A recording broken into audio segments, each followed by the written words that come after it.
What's up, guys? We've got another video for you today. Today we have a Shadow Nidoqueen team. I know a lot of other content creators have probably put out Shadow Nidoqueen videos, but I did want to wait until I was playing some real opponents when playing Shadow Nidoqueen, because I knew it would be a very strong Pokemon. So day 3 opponents are much better, bringing much more competent teams and stuff like that. So I felt like I could really show off what Shadow Nidoqueen can do.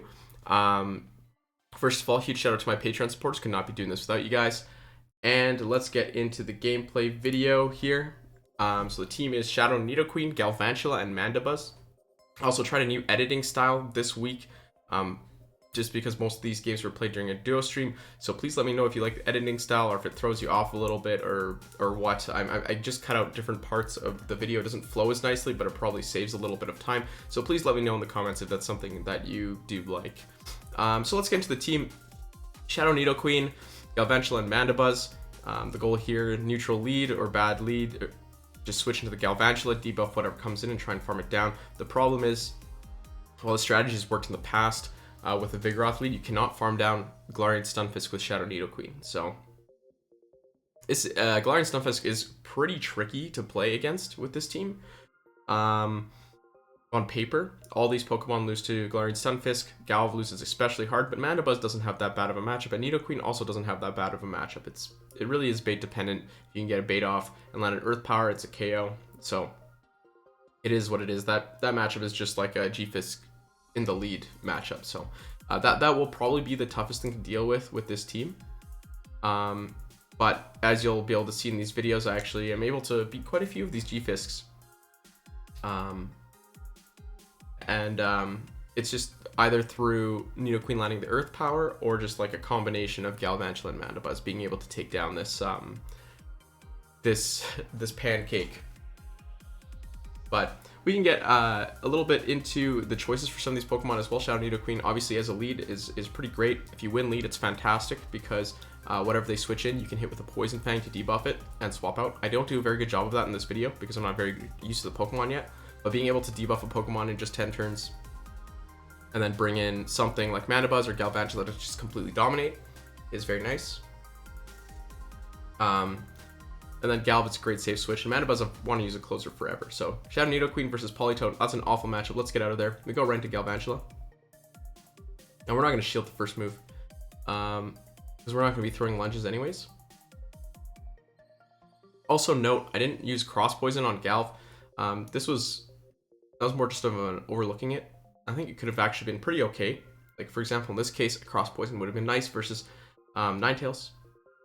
But either way, we're going to be able to shield and farm down. Nidoqueen with energy is very scary. So even this Politoed that's going to come back in does not like the fact that Nidoqueen has an energy advantage.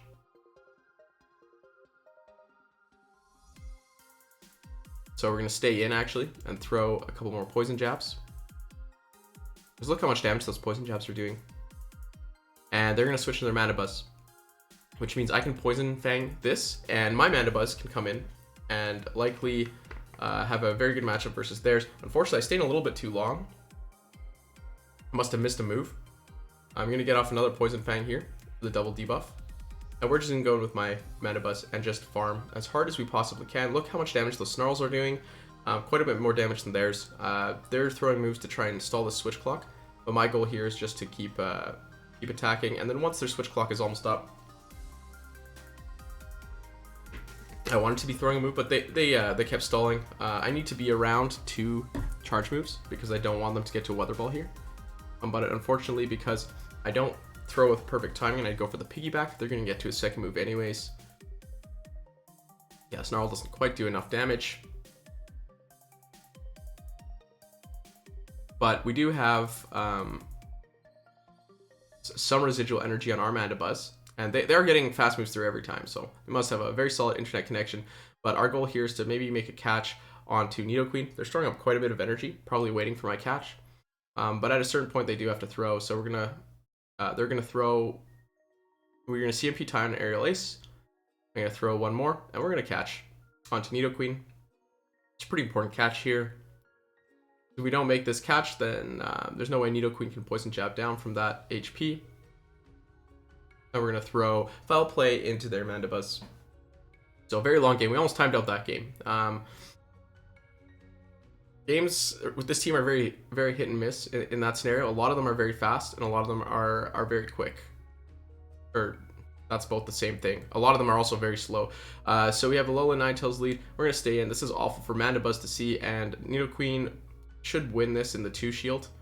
I will shield this Weather Ball and then just farm down. Because they let the Poison Fang through, I'm not going to need to spend another shield. In comes Swampert, and luckily Swampert swaps in. Swampert's another one of those Pokemon that Nidoqueen and Galvantula have a bit of a problem with. We're going to see a Shadow Swampert lead, I believe, in this video. Hopefully I didn't cut that battle out, but you still swap Galvantula into this lead, because Galvantula versus Swampert is actually not that bad in Great League, at least. Shadow Swampert can't take a lunge at all. Swampert is going to end this matchup extremely low, or regular Swampert is. But in this case, I can't afford to spend another shield, but I do anyways. So 2 shields down versus Swampert, Ninetales, and Galarian Stunfisk. This is going to be extremely tough. We're going to go for the Poison Fang bait, because it's likely they'll shield, but they don't. So we're going to go for the Earth Power this next time. They actually go for a Rock Slide here, if I remember correctly. So this is how to throw a game in 20 seconds. Go for the Earth Power, and they're not going to shield, and we're going to win this game. So Galarian Stunfisk down, question mark. Not sure if we deserve to win this game, but we did, and you take those, right? Because there are some games that you absolutely throw, and I think I cut the set from this video that I absolutely throw a game, but I did as well, throwing the incorrect move multiple times at a Nidoqueen. So here's the Nidoqueen versus Galarian Stunfisk matchup. This is pretty important. I go straight for the Earth Power this time, thinking that they wouldn't shield, and I shield a Rock Slide. So I'm in a lot of trouble here already. There's not a lot I can do to really salvage this situation. So I'm very fortunate that they switch out, and they give my team a little bit of a chance to do something else here. So we're gonna go for the lunge to debuff this Politoed instead. The goal here isn't really to win this matchup, although we end up doing that anyways to preserve switch. But G Stunfisk ends up getting a little bit of farm because of it instead. So they throw a move here. I'm going to shield the Earthquake. We're going to go for the Poison Fang bait and get to that Earth Power right before they do. So Earth Power only does like 80% or less to G Stunfisk unless you get the Poison Fang off. So that's why I think in the future when people start learning the matchups, they're not going to be shielding the first move from Shadow Nidoqueen. But I think most people don't know that, so almost everyone is shielding the first move from Shadow Nidoqueen so far. But I think the correct play will be, in the end, to not do that, because Earth Power doesn't quite do enough. And then I do wonder if the adaptation will be to run Earthquake instead of Earth Power in the future, because it'll be enough to one-shot Bast and G-Fisk, or to do more. So Galv in the lead, this is a great lead. And they swap into Medicham, this is also great. They stayed in for a bit with Galv, so we're actually very quick to this Poison Fang, and I'm able to get right into to Mandibuzz. So because of this Poison Fang, my Snarls are doing a noticeable amount of damage, but I really don't feel the need to throw Aerial Ace too early, because they're just throwing power-up punches. Like if they're throwing Ice Punches, I'd have to be a little bit more scared. But I do CMP tie on this Aerial Ace, I undercharge it, so I can farm. My goal is to take quite a bit more damage on this Mandibuzz, because I don't want it to get farmed down. But unfortunately what's going to come back in is not going to be the Galvantula. It's actually going to be this Galarian Stunfisk. So I probably should have, well, I couldn't have possibly known that there was a Galarian Stunfisk in the back, but having my Mandibuzz at a bit higher HP would have been very helpful. I am able to get 3 foul plays off here before they decide to Rock Slide me. So this damage is kind of helpful. The problem is Nidoqueen is one of those Pokemon where the fast move damage doesn't do any damage to this Galarian Stunfisk. It's just going to tickle it. So I'm actually going to go in with Galv here, and we're going to sacrifice the Galv, because this Galarian Stunfisk has an absolute ton of energy. I'm just trying to get to a lunge. That would be great to force a shield, but instead we're not going to be able to make it, and they outpace us, so there's no point shielding. So they switch here. Nidoqueen to Galv is really strong for Nidoqueen. You outpace it and you do consistent fast move damage. You're able to take it down. So they're going to be able to get a lunge off on me. But that's going to be it. And they have saved 2 shields for the Galarian Stunfisk. So this is going to be this is going to be like pulling teeth, kind of. I'm throwing the poison jabs to kind of debuff this Galarian Stunfisk. So hopefully, sorry, poison fangs to debuff. So my poison jabs will be enough to take it down. But like I said, I have to shield just in the case there's an earthquake, and I have to hope that I can poison jab all the way down before they get to an actual earthquake. That was really fast, so I think that's just a rock slide. But Nidoqueen is a ground type, so it does resist those rock slides, and we're gonna be able to win this game as well. Yeah, it makes sense my opponent throwing there, right? They just were checking. So that's the end of the first set. I believe that was a 5-0. It's a 5-0 to start off the with this team. I think this was my first set with the team too, so we're gonna see another good lead. Venusaur into Pelipper. We're gonna go right into Galv. Not only is Galv our worst answer to G-Fisk, which is what my guess is for what is in the back, but it's just a dominant matchup versus Pelipper. In this case, I actually only had to shield once to preserve all this health. I probably didn't need to shield at all. But yeah, the G-Fisk, like we expected, comes out. So we're just going to throw as many lunges as possible at this thing. We get a couple off. The rock slide won't KO us right away, so we might be able to get another. The problem is this G-Fisk is not going to be locked in after this matchup, right? So we do have to think about which Pokemon we want to come out. Both Mandibuzz and Shadow Nidoqueen, they dominate the Venusaur matchup. So we really have to think about which Pokemon we want into this Galarian Stunfisk. At this HP, with those debuffs, I think I'm going to bring in Mandibuzz, and they swap right away. And this is fine as well. I'm going to try and catch a Sludge Bomb on Nidoqueen, realizing that Mandibuzz is probably my MVP here. So we catch the Sludge Bomb, which is really big. Frenzy Plant is a lot of... You don't want to take a Frenzy Plant. Nidoqueen is ground type too, right? So you do take a lot of damage from Frenzy Plants. We're just going to try and outspam this Venusaur. We're going to no shield here, actually, and because it's debuffed, and we're going to be able to farm a decent amount. Don't want to take a Sludge Bomb, though. Sludge Bomb hurts more than Rock Slide on Mandibuzz. So we're going to throw that Foul Play, and then throw another one because they shield. They also know that Sludge Bomb deals a bit more damage than Rock Slide, so they're just trying to get their energy used. But unfortunately, I had enough energy for 2 moves at that point, and we're going to be able to beat that Galarian Stunfisk in the back as well. So despite all Pokemon kind of losing Galarian Stunfisk, we're able to beat Galarian Stunfisk yet again. Shadow Swampert in the lead, so this is the game I was talking about. This is a very important match to watch. We have Shadow Swampert into Galvantula. We're going to shield up the first one, obviously. See, those Mudshots are actually kind of hurting a little bit. Wow, this isn't the right one. Okay, so they actually switch out. There might be another Shadow Swampert matchup. Hopefully I didn't cut it. Where you stay in and you win the 1 shield. Actually, I win the 1 shields. And I think I didn't have to spend a shield or something like that. I don't really remember. It's a very weird matchup. But anyways, Galv comes back in. Pretty decent matchup for my Galv because my Galv has 4 attack stat. Most people, Galv is a very common Pokemon, so most people have very optimal IVs. So I'm going to win CMP in most of these Galv mirror matchups. Yeah, they undercharge, very smart. And I don't attack at all because I want to leave their Galv at that HP, so I get 2 poison jabs worth of energy. So we're going to go for the Earth Power versus the Swampert. I'm not sure why they were charging up so much, but Earth Power should be enough to take out the Swampert. Shadow on Shadow, right? And we have Skarmory come in. So these Swampert League teams are a bit tough. They usually come with Skarmory as well, a Pokemon that Galv deals well with, but you're using it as your safe switch. So Mandibuzz has to deal with it. So those games are a little bit tricky as well. But as you can see, they're not unwinnable. All right, Shadow Venusaur here in the lead. This is absolutely what you love to see. And they're staying in, which is... You love to see this. And they shield. You love to see it too. So they're going to throw their Frenzy Plant. I think if you're Shadow Venusaur, you probably don't shield and you just throw Frenzy. I throw again because it looks like they're going to get to another move. And we're going to take them out. Win the 1 shield with like 80% of our health. That's great. So Pelipper comes in. You're going to swap right into Galv. And they're going to quit. So that's the game. That's sometimes how you're going to win these games.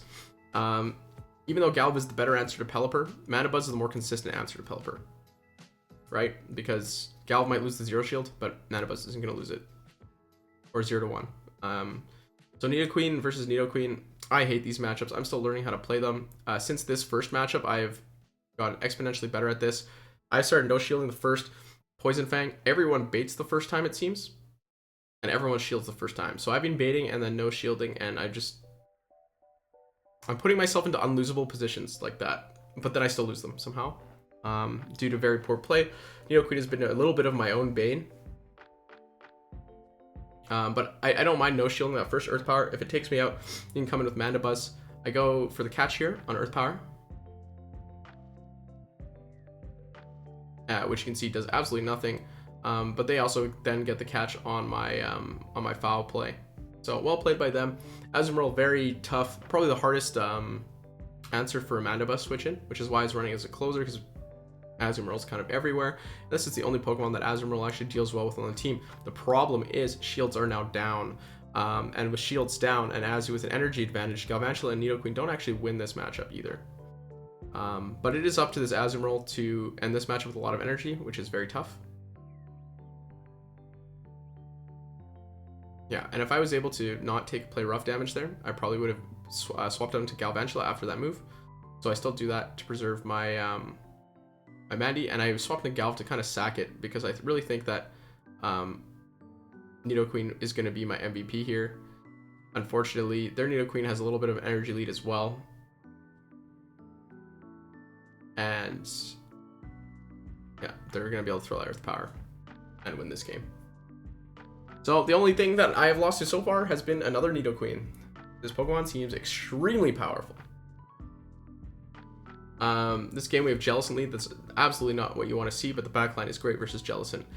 Incoming Galarian Stunfisk. This is hard counter already, especially with the way Galarian Stunfisk switch in on this team goes. This is not a good sign. Yeah, so we're just going to keep throwing lunges. Hopefully they get greedy. We're quite low, so they might try and go for the farm down. And I lag a ton, so I'm not able to get off that lunge, even though it looks like they got a ton of mud shots in. It is what it is, but we're going to come in with Nidoqueen. And I think, are we going to no-shield this? Yeah, our only hope was that they were baiting. They're going to throw another move, which is clearly a Rock Slide at this point. So we're just going to keep tanking those and just attempting to farm this thing all the way down. Just kidding, that would take years. So we're going to throw the Earth Power, speed this process up. They're debuffed, they don't want to shield it. And I know they're going to come right in with that Jellicent. Fortunately, I have an Altaria in the back. Not really a good place for Nidoqueen to go at this point. Nidoqueen actually does beat Altaria. Just straight poison bang. But they're not lined up, so it's not like an energy advantage on this. Altaria is gonna help at all. So I blow a shield. I'm gonna blow 2 shields because we need to start forcing them to shield. And we CMP tie. Gonna get this foul play off. I'm gonna force another shield. And the goal here is to try and catch a move on Nidoqueen. Ideally a Moon Blast. But they don't throw when I switch. And unfortunately this Jellicent has a little bit of energy already. And we're gonna see a Bubble Beam come out, which is a pretty greedy play. But it looks like it might pay off. I'm quite far behind here, and I'm not going to be able to make it to another Bubble Beam, so we're going to throw the Poison Fang. I undercharged a little bit, and I really shouldn't have, because this thing might be able to take out my Altaria regardless. Sorry, my Mandibuzz. Yeah, maybe that little extra damage might have won me this game. That might have been a throw. Didn't realize that. But they switch into their Altaria now. They throw one more Dragon Breath and have a move ready. And if I was ready, I might have been able to take out that Altaria. But either way, I think I would have lost the timeout game there. So, well played to my opponent. We're only going to get 3 wins out of this set. But 3 wins is still a positive set. Get the encounter. Get everything you could really want out of it. Third set. Let's see how we do. Shadow Nidoqueen versus Skarmory. That's not what we want to see. So right into that... that Gal. So this is what I'm talking about. I was not talking about Swampert lead. I was talking about a Swampert switch in. So the Swampert switch in, this is if you have a little bit of an energy advantage as Gal. into Shadow Swampert. We're gonna shield the first one. Obviously, look at those mud shots though. My Galv is already at like 75% HP just from mud shots alone. They're not even super effective. But they've blown 2 shields already. I'm actually gonna tank one. I don't want to spend 2 shields here. I'm gonna live it, and then we're gonna throw a lunge. So Galv actually won the 2v1 shield scenario versus a Shadow Swampert switch in. That's actually crazy, hey? So Galv is not really that hard countered by the Mud Boys as you might have thought. Versus regular Stunfisk and Galarian Stunfisk, yes, for sure. But versus Swampert and Whiscash, no. So we knew they were going to throw a Brave Bird at 7, so we are going to throw the Foul Play at 7 as well. That does a lot of damage. Go for the CMP Tie, in comes Medicham, so this is exactly what we want to see. We're going to no-shield the first one because it's not a Psychic. And we're going to throw the Earth Power instead of the Poison Fangs, because probably need 2 Poison Fangs to take out here. And we just wouldn't be at that energy. I'd rather have a little bit of residual energy to Poison Fang this Skarmory, which is their last Pokemon, just so Mandibuzz has a little bit of an easier job. Not that it should have a tough job taking down a Skarmory at this HP anyways. Yeah, so this is the Shadow Swampert game. I'm so sorry, I've been teasing this game for so long. But yeah, that's a hard counter lead into a, I guess what people would view as a hard counter switch, but it's not actually a hard counter, right? Shadow Swampert is a little bit too squishy. Bastiodon versus Nidoqueen. This is a great matchup. And they swap out right into Hypno. If you see a Psychic type in the top right, usually that's kind of annoying because you don't know if it's going to be Deoxys or Hypno or what. But Mandibuzz does not care for which Psychic type it is. It beats all these Psychic types. So just feel free to mash that Mandibuzz button as soon as you see the Psychic switch in. Because yeah, this Hypno does these Thunder Punches, they do nothing. And I'm actually going to stay in, and I'm at 100 energy, and I'm still throwing Snarls because I want to take this Thunder Punch. It's not going to KO me, and this Bastiodon will get less farm. I'm a Bastiodon player. I know exactly what this Bastiodon player wants. So we're going to take out this Hypno, but they actually trick me, and they come in with Medicham. This is what happens when you don't look at your the Pokemon coming in. I even throw a move first. I don't throw the Aerial Ace, so we throw the Foul Play. It's a bit unfortunate, but we come with the Galv here. This matchup is not too bad. They have a bit of an energy advantage, but I do need to save my shields for Nidoqueen. It's not like Nidoqueen is bad against Medicham. It's just that Nidoqueen isn't the world beater that it is against Bastiodon. Like, Earth Power doesn't quite KO. I am going to shield this because Bastiodon players also throwing Stone Edge at Nidoqueen. You throw Flamethrower at Nidoqueen.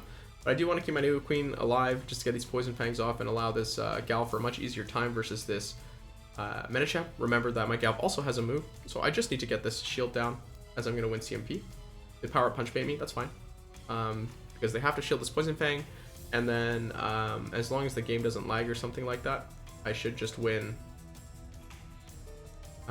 CMP with Galvantula and have this win. We're going to have to throw this Poison Fang though, which is fine. But that just shows like how fast Nidoqueen gets going. She's very, very strong. Super Poisoning is my next opponent. Really love the name. What can I say? We have a Galv lead into Medicham. I think I've seen this. Did someone release a team on this before? This looks very similar to an earlier game, but it's exactly what you want to see. We're going to debuff, and then we're going to swap to Mandibuzz because that's our weakest Pokemon versus their own Galv. So after this, we just have Nidoqueen and our own Galv to beat their Galv, and this Medicham is running Dynamic Punch. That's a bit scary, so I don't know the matchup nearly as well as the Ice Punch version. We're gonna have to throw this Aerial Ace right away, get a little bit of farm. That's the Poison Fang defense drop, doing some bonus there too. Otherwise, I think I would have had to take another Dynamic Punch. And I'm still at a pretty comfortable health, so that this Galv can't farm me down. They have to throw a move. Come in with Nidoqueen. We're going to have to shield the Lunge here. Lunge does quite a bit of damage. I thought about it, because you can definitely live one. But in comes Sableye, and this game is pretty tricky still. So we're going to shield the first one, because it'll do the most damage on Galv. We really need to get this Lunge off, and then survive the next Foul Play.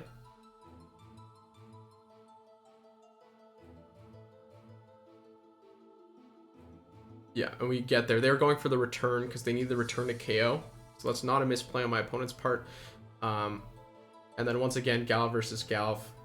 I mean, I'm going to win CMP again. So this is why sometimes going for like that rank 50, rank 60 instead of the rank 1 can be pretty helpful if you're running a common Pokemon where CMP actually truly matters.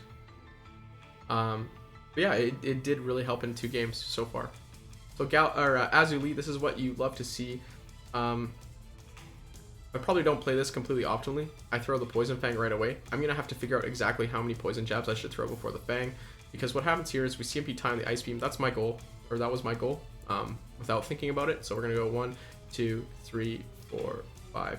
Yeah. So I should be able to get 7 Poison Jabs there. If I time my Poison Fang optimally. So maybe next time I'll see if I don't even have to throw a Poison Fang at all until the very end of that, and maybe get a little bit more farm, but we'll see.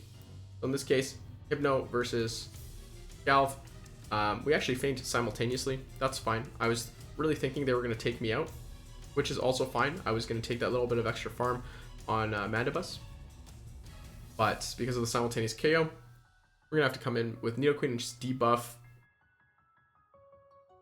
the heck, yes, out of this this Medicham, just so that once again my Mandibuzz is an easier time. But once again, with my goal being to debuff, I somehow just take out this Pokemon instead. Poison Fang does a lot of damage compared to a lot of these other debuffing moves. Scrafty lead, so this is a good lead as well. It's actually pretty good for the whole team, seeing a Scrafty. And in comes Ariados. This is a bit tricky. I panic. I literally let them get a full move off before I figure out what the heck I'm trying to do. So what I really should have done is throw my Poison Fang to debuff them.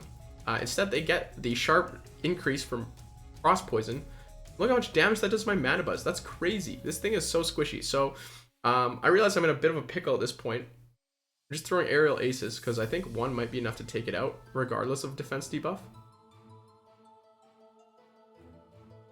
And they're going to double shield. And I can't, like, the pressure from this Ariados, it charges so fast, I can't afford to be shielding in this scenario. They actually lunge my Mandibuzz and catch this lunged Aerial Ace on Scrafty. So well played by them. I think they realized that their Scrafty is a little bit of dead weight at this point. But I'm going to throw the Poison Fang at the Scrafty and just farm down. Spend a shield. But whatever comes back in, Jellicent, we should be able to beat with a 1-0 shield advantage. And an energy advantage as well. Like, we had a full Earth Power loaded up. So I'm Poison Fanging here, because my plan is to not shield my Nidoqueen. I want to get this defense drop so that I can maybe come in with the Galv if they decide to stay in. Oh, that's okay too. We're not going to shield the first one. Just in case they get another boost. That's so scary how fast Ariados charges. It's honestly crazy. I wish I had an Ariados to play out. We're not going to over tap here. You see how we waited a little bit. Throw that discharge into the Ariados. And we're going to be able to take down this Jelly before it gets to a move there. Although I think they lagged a bit. I think they should have been able to get to a move there. But it is what it is. You win some, you lose some. And that's yet another 5-0. With this team. So what can I say? It's been very strong. It's not like we didn't see G-Fisk. It's not like we didn't see Skarmories, right? Like, or Swamperts, right? They were there, and still managed to win. Shadow Nidoqueen puts in some work. What can I say? I'll put my socials yet again in the description. And yeah, please let me know in the comments if you like the new editing style. That's kind of important to me. I want to be making content that you guys like. If not, it's really not hard for me to do it the old way as well. So anyways, as always, thanks for watching.